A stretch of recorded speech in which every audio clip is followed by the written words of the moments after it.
Hello! In today's video, I will be examining level 93 of the Backrooms, aka the Summit. Now, this is an extremely anomalous place, filled with treacherous environments and entities, warping effects, and just very glitchy areas. And weirdest of all, there are strange tents that are around, and you should never go inside of them. If any of that sounds cool, stick around while I explain this level, and without any more blabbering, let's get into the explanation, shall we? And let's kick off Backrooms Day 3. Level 93 is the 94th positive level in the lore of the Backrooms, and it's been classified as a class 4 difficulty because it's literally a snowy mountain. That's about as dangerous as you can get from an environmental standpoint. It was discovered on a redacted day by a Meg search crew, and the level appears at face value to be a baseless mountain with a sort of similar appearance to Mount Everest from real life. The difference being is this mountain has no bottom, which you can just start on the side. And even though it looks like a regular mountain from real life, it is anything but that. The snow and the ice here is comprised of several different anomalous properties,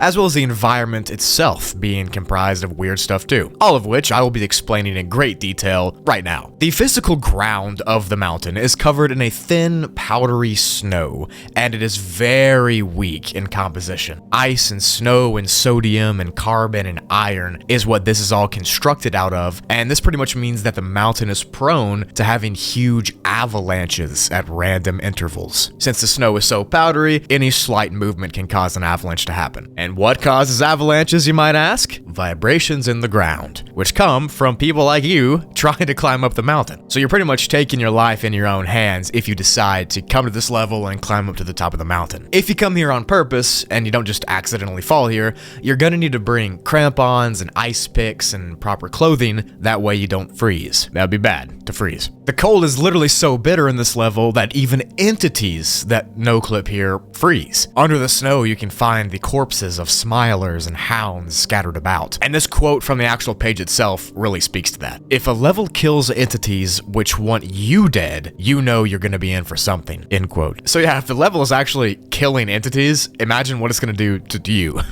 But if for some reason you choose to scale the mountain, maybe you're crazy, maybe you're insane, or maybe you're just bored, you're gonna wanna learn about its features, and you're gonna run into these features while doing so. Glaciers are the most common feature that you might run into, and these are pretty much just comprised of snow, dry ice, water, and carbon, things of that nature, just like glaciers from real life. These, however, are very dangerous because when you walk on them, you risk slipping down, because they're very slippery, just ice, and you could fall down the entire mountain for infinity, since there's no bottom. These specific glaciers don't follow the exact physical properties of real life ones either, because these are constantly growing and expanding and warping and glitching, and they constantly move around as well. Now, glaciers from real life, if you know anything about them, they move very slowly over thousands of years, and these move very fast in just a day. So if you're on top of a glacier and it starts glitching, you might fall into its own matter, and you might literally just freeze inside of a glacier. Other features you might run into, which are literally only available on the lowest parts of the mountain, are trees. Now, this should be impossible. There should be no trees up here since it's so high in elevation and since it's so cold, but these trees survive and they thrive here too. Like I said though, they're only at the lowest parts of the mountain, not the base because there is no base, but it is at the lowest part, and if you want to have some shelter, I would recommend just staying down here at the lowest part. Seismic activity is another feature that you might see here as well at the various summits of the mountains. You see, these various peaks on this mountain chain are actually volcanic, and they have the small chance to erupt. Now, these eruptions obviously would cause death or avalanches or more death if it happens, but the good news is it's pretty rare. They typically don't erupt. I mean, it's still a dangerous level because it's a snowy mountain, high in elevation with no shelter and stuff. But if a peak does erupt,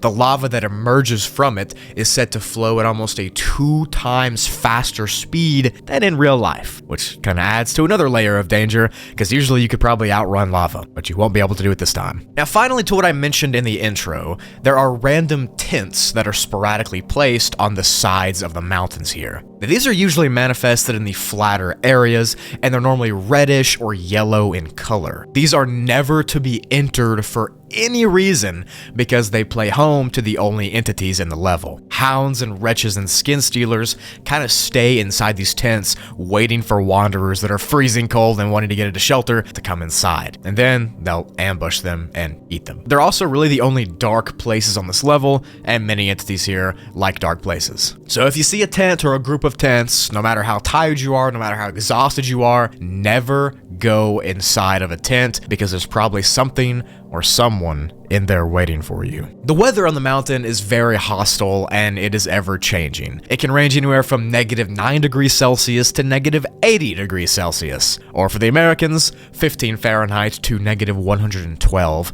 depending where you're at in it. Now, obviously, that is a huge, massive gap that it can be, but either one of those is freezing cold, and if you don't have the right gear, you're not going to survive. The longer you stay on the mountainside, the worse the weather will end up getting. And also, elevation sickness is a massive issue here, since when you no-clip here, you're instantly going to be put at over 10,000 feet in elevation, and this might cause you to be wheezy, to throw up, to get sick, and that's just another thing you got to worry about while on the mountain in this level. So in order to avoid this level, you're going to want to avoid the entrance that I'm going to talk about right now, and you can enter the level from no-clipping through a random corner in level 8's cave. So if you don't do that, you should be fine. There's really no other confirmed way to get here, and there's also no confirmed way to exit the level. It's presumed that there is one, there is a way, it's just not documented yet. So if you do fall here, if you do come here, you're kind of screwed. Sorry. So yeah, this is a giant mountain with avalanches, lava, entities intense, volcanic activity, altitude sickness, and freezing cold temperatures. This is the most normal Backrooms level that I've ever covered. And it's safe to say that you should never, ever come here. All right, that's it for the video. Hopefully you did enjoy my explanation of this level. This is definitely a really unique one. A lot of them don't really take place in mountainous areas like this, so I was pretty excited to see this one when I was going over it. Hopefully y'all are enjoying Backrooms. This is day 3.